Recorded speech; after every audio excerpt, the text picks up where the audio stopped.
Alright, hey everybody, it's Drac. It felt like it was about time to do another video. I'm gonna post this to YouTube. I hope you enjoy it. I'm gonna try my best to go through this without exposing too many bugs. It's still actively in development, but I like keeping the community up to date, showing them the progress. Drac's been a long time coming. It's a passion project of mine, and I really hope you like it. The basis of it is basically it is a trading card game on Russian steroids. It's on the Chia blockchain. Well, it can be multi-chain. Currently, it's Chia blockchain, but we will be doing Pulse-based Ethereum, and the usual multi-chain stuff. So I wanted to show you. Let me turn the music off. I wanted to show you the latest developments because it's come a really long way, and as the little pieces of the puzzle I've been building in other projects like Tang Talk start to come back to Drac, it really strengthens and starts to stitch together quite nicely. And so today seemed like a good day after giving my mother her first demo. That maybe I should do a video for the community. So here we are. I'll do my best to keep it clear and concise, but I may drift a little bit. I may wander. You'll just have to deal with that, I guess. There's lots to show. There's lots to talk about. There's a lot of theory. It's much more than just a game one way or the other. It's really an immersive experience. So I hope I can convey that well without boring you. And you can see that there are multiple levels. So I'll be showing a lot of features, but you may not necessarily choose to use those features. There's a lot of different strategies. You could choose to battle, breed, collect, trade. There's a whole bunch of stuff. So without further ado, let's just jump right into it. So I'm going to go clear my cache, my memory here, local storage rather, and we'll just do that to do a refresh so you can see what it would be like as a new user arriving at the site.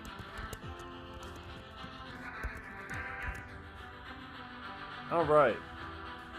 So you hear the music playing. This is the work of Art with Heart. He'll be doing a lot of the sounds and effects that you hear throughout the game. First things first, you're hit with a tour. This is always nice. So this is a pretty complicated UI. There's lots going on. So the onboarding is helpful. So next, it's basically showing this is the main menu up here. The search bar, pretty obvious what that does. The wallet and profile. It does exactly that. This is, for signing in and so on and so forth. Down here, it's talking about the map settings. And then, whoop, that's in the way. Over here, it's talking about the map filters. So settings and filters, bottom left and right. And then calling attention to the field guide. This is where you're going to learn a lot about Dracatus. If you take the time to go in and read and you have questions or you get stumped on something, this is where the eternal, ever-growing field guide will exist. And then after that, takes you right in and says, let's start the adventure. So, on that note, we're looking at the Isle of Seven Cities. This is a fictitious island in the middle of the Mediterranean.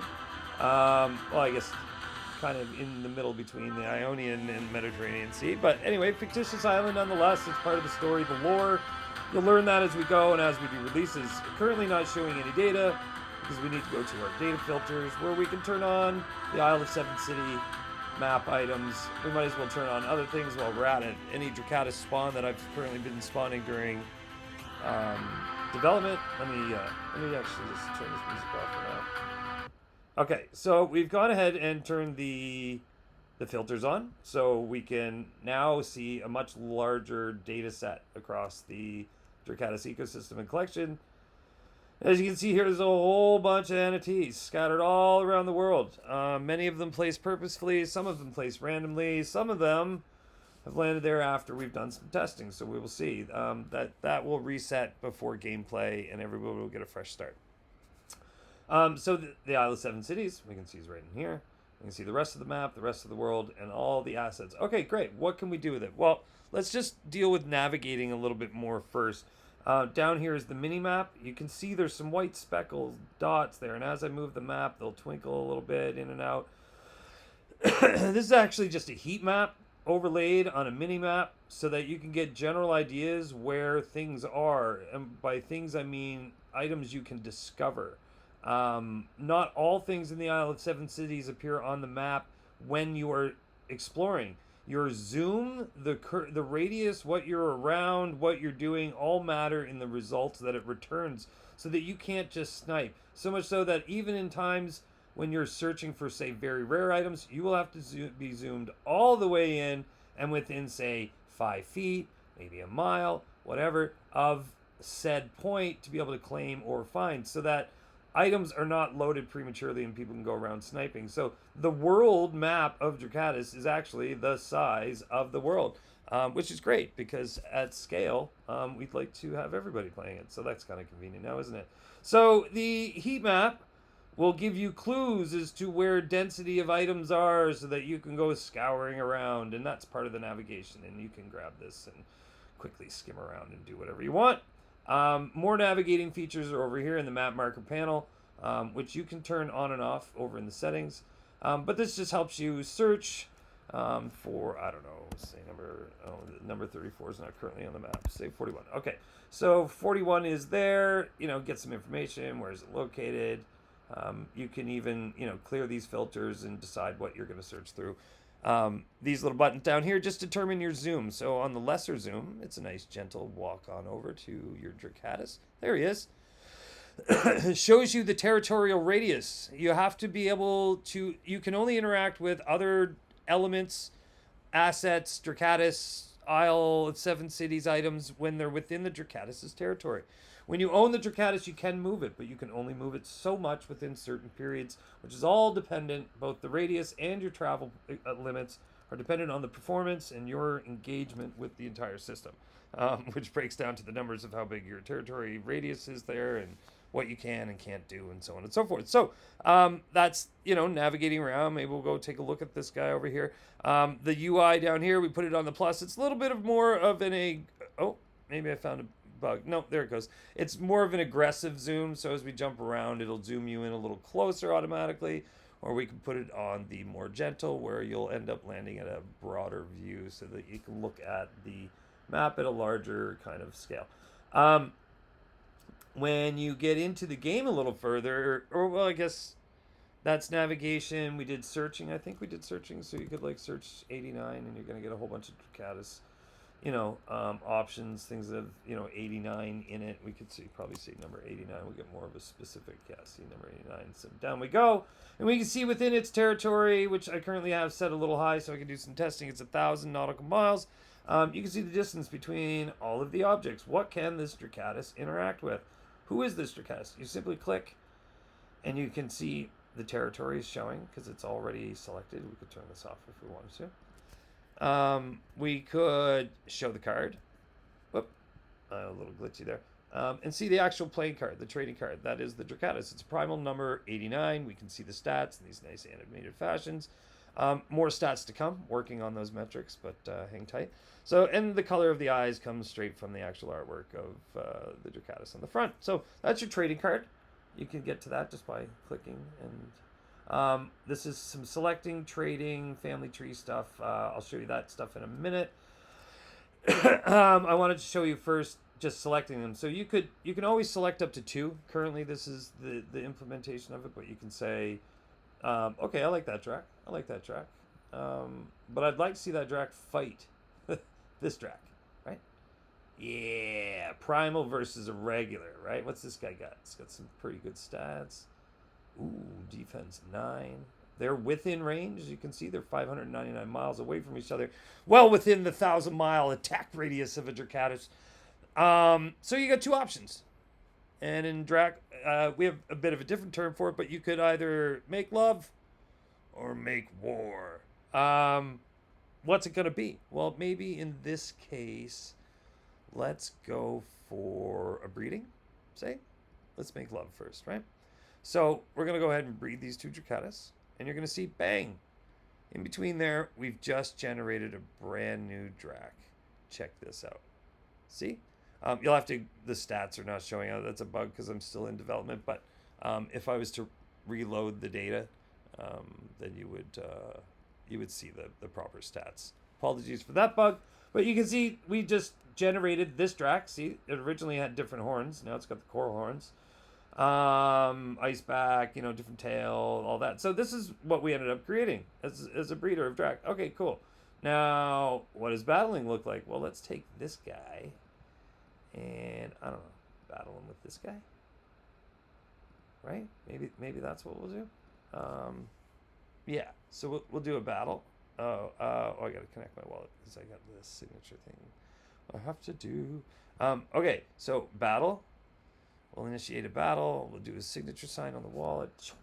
This is going to be replaced with a better animation, but pow, pow, pow. Okay, there's the winner. Number 464 wins. We can go ahead and see all of the battle sequence, everything that went into that battle, and the ultimate results, and the health and so on of the two contestants or participants. That's it in a nutshell. That's battling in a nutshell. There's a lot more that goes into this, which we're going to get into what exactly. So you've probably noticed that stats matter a lot in Drac. Everything's kind of tracked. Everything has a proximity awareness to one another, whether you have blood moonstones or other assets nearby. You can see my assets are circled in yellow. That's how I know these are mine. Now, how do you get a strategic advantage, right? What does all this breeding and battling mean? What does it account for? Yes, your Drax, if you battle them down to nothing and you end up there's lots of chances not to, but you can ultimately kill your Drac and it becomes useless in the game from that day forward, and you've got a collector's item. Or you can be friendly, clan up, whole bunch of different things that you can do. Don't forget, come over here in the panel and you'll see that I've built a whole bunch of different panels for helping make things easier. So you can see who the collection owners are if you want. You can see what offers are currently open. You can see this one is pending. I'll show you how to create offers here shortly. And then you've got your map markers for getting around. And then we also have some analytics on the entire collection. So you can see total Drax, the unique owners, how many primals, diamonds, and spawns. As we spawn more, you see this number tick up. Depending on how the community is growing and so on. It all reflects here. Okay, that's cool. You may also want to I think did I already go over 3D buildings? Yeah, I think I did. You can also do different map styles, which you've seen me kind of switch already. So there's the gray one, there's the light colored one. We can change the fog effect even, give it and just customize a little bit, refresh the map data, yank, and zip back to the Seven Cities if we want, and go right back to diving deep into lore and the story of Drac and all the cool things that you can do, including jumping into spatial I/O from here, jump in, interactivity, yada yada yada yada. Okay, cool. My computer is chugging. Okay, down here you'll notice panels. This is going to be resource coins. We minted some 31 billion resource coins, some 31 variations. I have to ask Art with Heart. But right now, this value is pulling directly from my Gobi wallet, and this is actually minutes that were intended for Tank Talk that I'm just using for testing right now, just to validate that they're in my wallet. So these are actually going to be tied to your wallet, your Gobi wallet, likely Sage at some point, I hope. And yeah, there'll be a whole bunch of reasons to why those numbers go up and down. Obviously having to do with the game, whether you're minting something and paying for it with resource tokens, or you need certain amount of resource tokens to answer or activate a certain quest, whole bunch of stuff. Okay, so that's that. Now there's another really cool part about breeding that I'm really proud to show, that I'm really excited about. So what I'm going to do is I'm going to turn off all the Dracs, all the primals, all the diamonds, all the Island of Seven Cities stuff, and I'm going to just be left with Dracs that have been bred, right? So this guy, if I say, show me your family tree, bink. Okay, cool. This is the provenance of all the NFTs that have gone into making this Drac. All right, fair enough, fair enough. Let's see if we can find one that's a little more complicated. I think these guys in here, if I remember correctly, I did. Yeah, okay. So, a much more complicated setup, right? Yes, indeed. Fair enough. Okay. Is this guy got a decent... No, that one's simple. So, you might find yourself at some point, okay, these are two good examples, these two here. I need a certain Drac because I plan on doing some battling or whatever the case. I'm going to try to trade with this guy to get the right combo so that I can take over an area and I can do more quests and earn more rewards and more resource tokens. And we know how it goes. Eventually spills out into all roads lead to Chia. So, okay, joking aside, the point here is that you can research the genetic lineage of your Dracatus in a whole bunch of different ways. And so you can start to think about the fact that there is hereditary trait skipping. So a super rare feature in this guy could end up down here in its offspring. And if you're not paying attention and you go and you trade this guy, not realizing that within the lineage there's more opportunity for all kinds of this stuff of cool breeding stuff, then you're kind of missing the point. So this is where it really gets cool. And so it's fine to go and say, sure, this is a drac that I've kind of picked off the map that I like. Maybe I'm thinking about I'd like to try to make a trade offer for it, which would be done here, which I'll show you in a second. But I want to know more about it. So that's what this is for. Now, I might want to see how that lineage compares to something that I'm maybe thinking about trading. So now you can go into split view. This is where you can start to pull up your Dracatus. Now, I don't have any spawns currently in my wallet. They're just kind of dummy in the system demo data right now. So if I pick this, I see one. But the point is I would have the same thing on either side. And I can get into the deep genealogical. Maybe that kind of did sound right. We can get into the lineage and the genetics of these Dracs. And so you might want to go, okay, I really want to, I need a fuller screen. So just jump on over into full screen. We carry it all over. And we can start doing our study. And actually, if I wanted to do, let me see. I will take another Drac and punch its, all right, GTH6. I have to do this because I don't own any actual Drac spawns yet, because nobody does, because they're not released yet. So this is why I'm doing this. So I'm typing in so that I can give you a comparison of not a single, so that you can see what I mean, that you can have lineage on one side and lineage on another, and you can be debating about your trades, and you're going to be able to, it's a little ugly right now because I haven't finished, but you're going to be able to view the details, relocate it on the map, any specific node, so that at any point you can take the full, we're in the wrong spot. We can take the full scope of all of the data and consider it when we're either breeding, battling, or just trading, and putting a value and a rarity and deciding what we want to do with these. Along the way, while you're doing all this, you may start seeing things that you want to trade for that you like. Let me change my map. I don't like this style. Yeah, that's more my style. Okay, so say, for example, I don't know, we're doing some exploring, we're hunting, we're looking for some free NFTs, and I come across some Dracs. I'm like, oh man, let me close these two and get these out of the way. Maybe, like, I really like this Drac. I'd like to trade for it. But at some point in peer-to-peer crypto internet magic money land, me and somebody else who owns another Drac have to be able to exchange, like, hey, I'd like your Drac, how about this? And they're going to go, don't be so cheap. Come on, I'll take this and that might work. And then you go back and forth a few times, right? Counterparty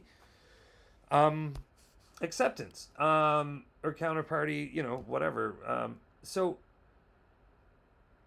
the whole idea is that you want to be able to kind of browse the map and be like, well, okay, well, I want that one. And if you're noticing here, this panel, right? And you could be like, oh okay, cool. Yeah, I want that one too. And I want that one. And I'm going to explain. Now, this could be all different owners. We'll get there. I'll explain that in a second. Ideally, you've isolated and identified that somebody owns these, right? And you're ideally trying to, for simplicity's sake, you're trying to deal with one counterparty, right? But that may not always be the case. But I know that if I saw a trade where somebody wanted to put this bundle together and one of my pieces was a part of that, I'd be like, why is mine in there? Why is this person trying to... And then I might look at their wallet or their Drax and be like, oh, because they have this that I'd like. Maybe we can finish our deal. Then they'll get the asset that matches this offer, and you're all set and you're ready to go, and they can continue and make their trade. So having an ability to make offers that get associated to the Drac assets so that those people get notified. So I've selected, I'd like these three, right? well, let me go look. I'm sure that I have some Dracs around here somewhere of my own, which I need to turn this on to see them. Okay, so here's a Drac I own. So let me do this. Let me offer that one up, and let me offer that one up. Okay, I'm asking for 3. I'm willing to give 2. What does that look? Oh, shoot. I swiped on my. Good thing we have persistence. Um, I swiped on my trackpad. Okay, so I have 3 I want, and I'm willing to give up these 2 for it. What does that all look like in the end? I have to be able to send that to that person, and at least they have to be able to get notified, right? And then we got to haggle.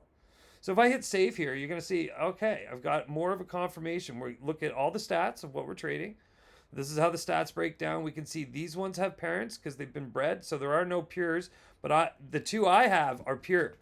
They've not been bred. So these are Genesis collections. That's why 2 may be worth 3. Okay, I'm going to say pretty please is my simple message. I just want to trade pretty please. And I'm going to tick that I agree to this side of the offer, obviously. I'm going to hit save. Sync. Off it goes. Off into magical la la land where we're waiting for the other party to get it. Oh, I'm running out of power. We're waiting for the other party to get it. And once they get it, they'll get a notification, which we'll show you here in a minute. They'll be able to accept it. And when they accept it and both parties agree to the current offer, at that point, the offer file gets created by the original creator of the back and forth offering, and then it becomes available to the receiver to accept. So I'm going to try to demonstrate that to you now. So we're going to say I want this one, and I want this one, and I want this one, and I'm just going to give you one of these because I know what I got. I know what it gets. And then you can go and, you can rearrange just if you're trying to keep, this really doesn't do anything in the offer side of things, but if you're just trying to keep it clear and arranged in your head. I am working currently on being able to add cats as well, and as well as NFTs from outside of the Drac ecosystem so that you could sweeten the deal with like a Chia friend or something like that. Not done, but coming. So, yeah, that's cool. But now what does that ultimately end up looking like in the offer gallery right here? In this panel, you'll see there it is, 3 for 2. Pretty please. And if we open that up again, we get those stats. So I am getting notified of that when it's done. Actually, there's a bit of a caveat there, but the idea is that what happens is every NFT that is in the offer you've created, whether you own it or not, gets the offer attached to it, so that when the owner of that NFT opens up, they're presented with any offers in this view that contain NFTs that they own, no matter whether they can accept or complete the offer or not. They'll see that somebody is trying to build an offer that involves them, so it gives them a reason to get in touch. Enter Rocket Layer, Tank Talk, communications, decentralized. Now you see where that plugs in. Not going to go down that road yet. I don't have it all wedged in enough to show you, but it should be pretty easy to understand where those dots connect. So here we go. We got a whole bunch of offers. So in this case, you can see it's an active offer. I'm going to say accept, save. Off it goes. If I refresh, you're going to see now it's in pending state. So that's the offer, counterparty, creation, acceptance, and then obviously if the other person accepted, then it would create the offer file right in that view. So at any time you can jump back and go, oh, what was that offer again? That was this one. Okay, and once they accept it, you'd see actually up here there's a copy button that comes up, and you just copy and paste it right into Gobi or whatever you got to do, a Sage or whatever. So there's that. Show card, we did that. We did trading, we did family tree. Connection's not done yet. Selecting was to get into breeding, battling. We've done that. Done the guide. I think I've shown you a lot of the updates. So NFT card games like you've not seen before. At least I don't think. And I really hope you all enjoy it. I'm having an absolute blast making this. I did recently just quickly update the website because anyway. So it's not that great right now. Dracatus.com. It's got some on the front end here. I'll just pull it up. So it's just says play soon right now. You can jump in. Well, I had to turn that off. That's right. So you can't even explore right now. You're getting kind of the sneak peek. You can go look at the field guide. I encourage you to do it. I spent a lot of time making it in Adobe InDesign. It's a very detailed outline of all that is entailed in Jack. This is a bit old. Last time I worked on this was about a year ago. A lot of advancements since then, but it does give you the basis of the theories and about geospatial aware NFTs and how the interactions of all that works, how spatial IO ties into it for the metaverse factor, what it means to each regions, the cities, their architecture, their people, the culture within. It's all here in great detail. The the what I see in my head, this is the closest thing to getting as much of it out as I can. So I hope that it's not too boring, but there is a lot of information here. You can just skim through particular sections if you'd like. This is ultimately what I am going to try and emulate in this part. So welcome to Dracatus, where you can explore the Isle of Seven Cities. Your adventure awaits. I had a lot of fun making that video with Runway ML. This is going to be a interactive version of the detailed PDF I just showed you. You'll also be able to download the PDF, but you can search through. So this will be your quick reference guide, where usually devs do README files. I'm kind of an artist and a dev, so I like to do things different. So this is essentially going to be Zelda style, field guide, master book. This is where you'll go for the answers. This is where you'll go for the beginning of puzzles, the end of puzzles, to scratch your head a little more around puzzles. The search query the search field will be a big part of that. How you get around and navigate the different levels of zoom that you're going to have to be at to activate and be able to discover the different assets. I don't know what to tell you other than a lot of what I've been building for the past 3 years is in one way or another stemmed from the tech and the experience that I'm trying to build here. And I think Drac brings a level of shandification to NFT crypto world that we've not quite seen. And I'm really proud to start it on the Chia blockchain. And I'm very dead set on bringing it to Pulse Chain for my Tangang family. So I would say once we get a few releases out, we get some stability and some deving and some people onboarding, which is not far away. As you can see, we're very, very close. It's not going to be full throttle at first, but we're gonna roll things out, a lot of things. So I hope you enjoy this as much as I'm enjoying making it. Go get your Drax, because I promise you, you're not going to say, here I go. There's also the feature of royalty splitting. So when you breed your Drac, you are the breeder. You are the creative input as into why certain Dracs breed with certain Dracs. So the rarity score that gets calculated in behind the scenes will actually determine your royalty output as well. That was something I wanted to make sure I mentioned, because I know a lot of people are in NFTs and cryptos for the gains and for the ups and the downs and the trading, and that's fun too. So if you can make a few bucks off your Drac, go for it. One way to do it is to become a breeder. So if you get very good and you get good with your assets and you can get all your stats going up, well, then you can increase the actual percentage share of the royalty that you take, and you could essentially build yourself quite a setup that way. Trading, bit more to go on that, bit more to go on a lot of the other features, but yeah, I don't know what else to tell you other than stay tuned, and you're going to want to ammo up your bags with some Dracs, because you're going to want to be strategic about this. If you want to be a beta tester, you have any interest in either working with me on Drac, or you want to apprentice a bit and figure out and learn how to do something like this, feel free to reach out. If you need help building anything complicated like this, also feel free to reach out. But paid work is appreciated. I do this for a living full time, Web3.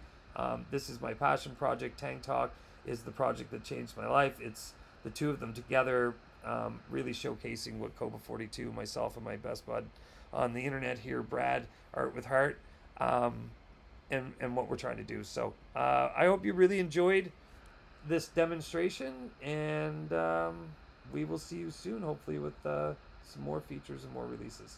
Take care.